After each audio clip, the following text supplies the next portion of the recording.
जब एक छोटा सा बच्चा नई राइड में बैठता है तब बच्चे को राइड से गिरने का डर भी लगता है और उस राइड को एंजॉय करने का लालच भी होता है। तो बस ऐसा ही कुछ एक्सपीरियंस इंसान को बिजनेस करते समय होता है। उसे फिक्र होती है कि अगर उसका बिजनेस फेल हो गया तो उसे फिर से नई शुरुआत करनी पड़ेगी।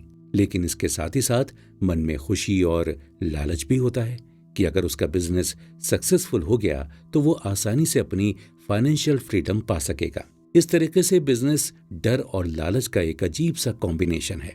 अगर आप एक बिजनेस ओनर हैं तो उसमें कोई शक नहीं कि आप जॉब करने वाले लोगों के कंपैरिजन में पहले ही फाइनेंशियल फ्रीडम पा सकेंगे। हर एक इंसान की पैसे कमाने की एक वजह होती है ताकि वो अपना रिटायरमेंट प्लान सही तरह से बना सके।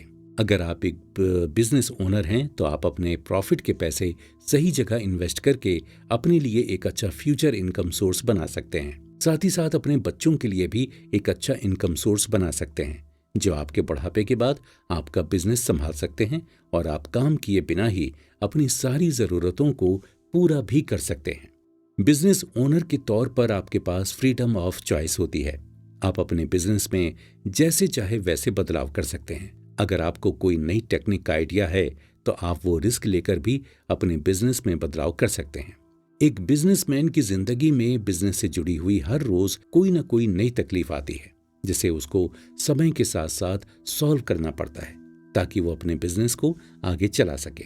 इस तरह हर रोज नई नई प्रॉब्लम्स का सामना करने की वजह से एक बिजनेसमैन का दिमाग बहुत ही ज्यादा ग्रो हो चुका होता है और उसे अपने जीवन में बहुत सी नई नई स्किल्स डेवलप करने को मिल जाती हैं और उसका नेचर एक प्रॉब्लम सॉल्विंग नेचर बन जाता है जो उसे जीवन की हर एक फील्ड में काम आता है। बाहर से देखने पर ऐसा ही लगता है कि बिजनेस करने के बहुत से फायदे हैं, वो तो एक सोने का ताज पहनने के बराबर होगा। लेकिन वो लोग ये नहीं जानते कि सोने का ये ताज अंदर से कांटों का बना हुआ है जो उस बिजनेसमैन को फायदों के साथ बहुत सी तकलीफ भी दे रहा है। एक बिजनेस शुरू करने के लिए बड़े अमाउंट की जरूरत होती है और जरूरी नहीं कि सभी बिजनेसमैन पहले से ही अमीर हों। कई बिजनेसमैन ऐसे भी होते हैं जो भारी इंटरेस्ट पर लोन लेकर अपना बिजनेस शुरू करते हैं और अगर ऐसी सिचुएशन में उनका बिजनेस फेल हो जाए तो वो बहुत बड़े कर्ज में आ जाते हैं।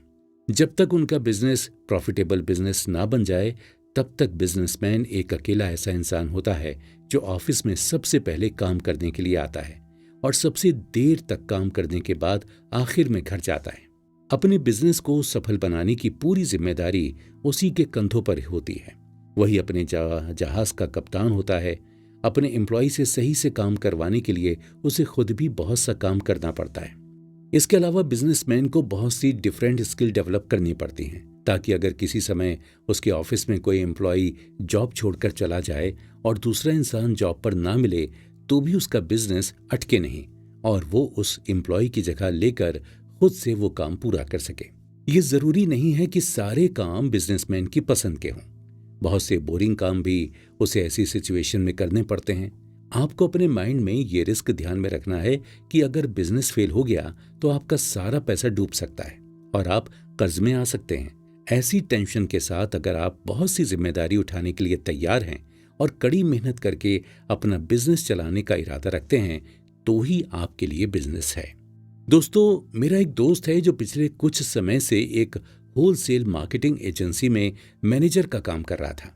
10 साल की जॉब के बाद उसे ये लग रहा था कि वो खुद का बिजनेस शुरू करने के काबिल है। इसलिए आखिरकार उसने अपनी जॉब छोड़ दी और अपनी खुद की मार्केटिंग एजेंसी की शुरुआत की। शुरुआत में जब उसने कंपनी के बॉस के तौर पर काम किया तब उसे पता चला कि बाहर से देखने पर यह बहुत ही आसान है लेकिन अंदर से पूरा बिजनेस संभालना बहुत ही मुश्किल काम है। लेकिन स्वभाव से वो एक जिद्दी इंसान था। उसने हार नहीं मानी।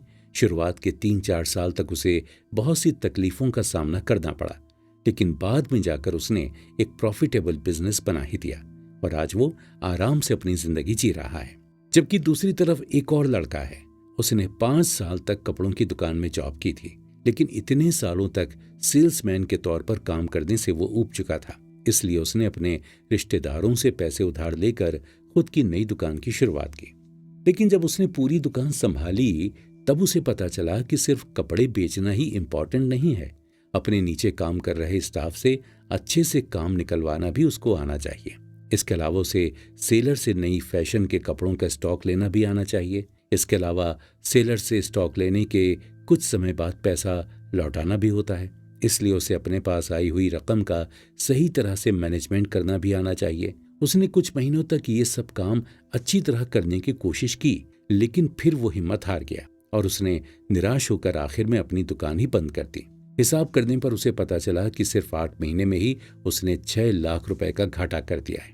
दोस्तों, इन दोनों पर्सनल एक्सपीरियंस से हम जान सकते हैं कि बिजनेस करना अपने आप में ही एक बहुत बड़ा चैलेंज है। वो पूरी तरह से आपके नेचर के ऊपर डिपेंड करता है कि क्या आप चैलेंजेस का सामना करने के लिए तैयार हैं। क्या आप मुश्किल हालात में भी अपनी हिम्मत को संभाल सकेंगे? तो ही आपको बिजनेस शुरू करना चाहिए। इन शॉर्ट, अगर आपको चैलेंजेस पसंद हैं तो आप बिजनेस के लिए परफेक्ट हैं। दोस्तों, बिजनेस भी अलग अलग तरीके के होते हैं जो आप अपने पसंद के अकॉर्डिंग चूज कर सकते हैं। अगर आपको अकेले ही काम करना पसंद है तो आप अपनी खुद की एक छोटी सी दुकान की शुरुआत कर सकते हैं, जहां पर सारे काम आप अकेले ही करेंगे, ना कोई स्टाफ होगा और ना किसी और तरह का झंझट। आपको ही खुद से पूरी दुकान की जिम्मेदारी संभालनी होती है। एग्जाम्पल के तौर पर एक छोटी सी किराने की दुकान को ले लीजिए, जहां पर दुकान का बॉस ही सारे काम करता है। इस बिजनेस मॉडल को सेल्फ ओनिंग बिजनेस कहते हैं। इसके अलावा दूसरा तरीका होता है पार्टनरशिप का। अगर आपको ये लगता है कि आप किसी बिजनेस को शुरू करने के लिए और उसमें सक्सेसफुल होने के लिए पूरी तरह से काबिल हैं, तो आप किसी इन्वेस्टर के साथ पार्टनरशिप करके अपने बिजनेस की शुरुआत कर सकते हैं, जहां पर बिजनेस शुरू करने के लिए वो आपको पैसा देगा और बदले में आप उसे अपने बिजनेस में हिस्सेदारी देंगे। एग्जाम्पल के तौर पर, अगर आपको लगता है कि आप IT सेक्टर में अच्छी नॉलेज रखते हैं और एक कंपनी को सक्सेसफुल बनाने के लिए काबिल हैं, तो आप किसी इन्वेस्टर की मदद से अपनी खुद की IT कंपनी खोल सकते हैं। ऐसे ही अगर आप बिजनेस करने के लिए किसी सफल तरीके पर ही चलना चाहते हैं तो आप आसानी से किसी भी फ्रेंचाइजी मॉडल से जुड़ सकते हैं। कई बड़ी कंपनियां हैं जो अपने बिजनेस को फैलाने के लिए फ्रेंचाइजी मॉडल का इस्तेमाल करती हैं। आपको बस उनके बिजनेस से जुड़ने के लिए शुरुआत में कुछ पैसे देने होते हैं, जिससे आप उनका ब्रांड नेम इस्तेमाल करके खुद वही बिजनेस की शुरुआत अपने शहर में कर सकते हैं। उदाहरण के तौर पर आज के समय MBA चाय वाला चाय के बिजनेस में फेमस नाम है। अगर आप चाहें तो उसकी कंपनी के साथ जुड़कर अपने खुद के शहर में MBA चाय वाला की नई ब्रांच खोल सकते हैं। वो कंपनी पहले से ही नामचीन है, इसलिए आपको शुरुआत में ही अच्छे कस्टमर मिलने में प्रॉब्लम नहीं होगी और आप आसानी से अपने बिजनेस को प्रॉफिटेबल बना सकेंगे।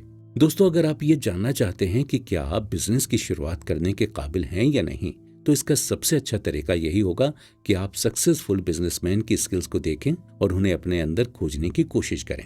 मैंने सभी सक्सेसफुल बिजनेसमैन में ये 5 क्वालिटीज देखी हैं, जिनमें पहली है एडेप्टेबिलिटी।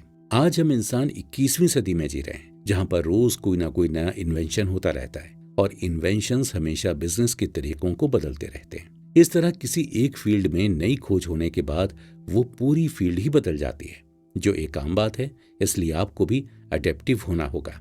अगर आपके बिजनेस फील्ड में कोई नया बदलाव आया है तो आपको अपने बिजनेस में जल्दी से उसे इम्प्लीमेंट करना होगा, वरना आप इस रेस से बाहर निकल जाएंगे। नंबर 2 पर आती है क्रिएटिविटी। दोस्तों, बिजनेस बहुत से लोग करते हैं, लेकिन प्रॉफिटेबल बिजनेस वही कंपनी कर पाती है जो किसी क्रिएटिव तरीके से अपने प्रोडक्ट को कस्टमर तक पहुंचा सकती है। अगर आप क्रिएटिव सोच रखते हैं और अपने बिजनेस के साथ नए एक्सपेरिमेंट्स करके खुद को और अपनी कंपनी को ज्यादा से ज्यादा बेटर बनाने की सोच रखते हैं, तो आप बिजनेस में जरूर से कोई रेवोल्यूशन लाएंगे। नंबर 3 पर आती है फ्लेक्सिबिलिटी। बिजनेस करना एक रोलर कोस्टर राइड जैसा अनुभव दिलाता है, जिसमें आपको बहुत अप्स एंड डाउन्स आते हैं। कई बार फायदा भी होता है और कई बार नुकसान भी उठाना पड़ता है, लेकिन आपको अपने बिजनेस में सफल होने के लिए फ्लेक्सिबल होना पड़ेगा। अगर किसी बार लॉस होता है तो भी आपको अपना कर फिर से उठना पड़ेगा, और अगर बहुत प्रॉफिट हो रहा है तो अपने मन को कंट्रोल में रखकर गलत फैसले लेने से बचना होगा। नंबर 4 है रिस्क फैक्टर। अगर आप बिजनेस में रिस्क लेने से डरते हैं तो बिजनेस आपके लिए नहीं है। यहाँ पर कदम कदम पर आपको अपनी काबिलियत के हिसाब से जोखिम उठाना ही पड़ेगा, वरना आप ग्रो नहीं कर सकेंगे और अपने कॉम्पिटिटर से आगे नहीं निकल पाएंगे। और आखिर में आता है विजन। लंबे समय तक अपना बिजनेस टिकाए रखने के लिए आपको एक शार्प विजन की जरूरत होगी। आपको पहले से ही मालूम होना चाहिए कि आपके बिजनेस फील्ड में आने वाले 20 सालों में किस तरह के चेंजेस होने के चांसेस ज्यादा हैं। अगर आपको ये लगता है कि आपके अंदर ये पांचों खूबियां हैं तो मुबारक है, आप एक नए बिजनेस की शुरुआत करने के लिए तैयार हैं। तो दोस्तों, इस एपिसोड में हमने जाना बिजनेस के फायदे और नुकसान के बारे में, लेकिन आपको ये बात बता दें कि चाहे जॉब हो या फिर बिजनेस, दोनों करने के लिए एक स्ट्रॉन्ग माइंडसेट होना बहुत जरूरी है। इसलिए अगले एपिसोड में हम जानेंगे जॉब और बिजनेस के लिए माइंडसेट। अगला एपिसोड देखने के लिए चैनल पर जाए या लिंक डिस्क्रिप्शन में है। मैं हूं आफताब। आप सुन रहे हैं माइन ऑफ बुक्स, सुने जो मन चाहे।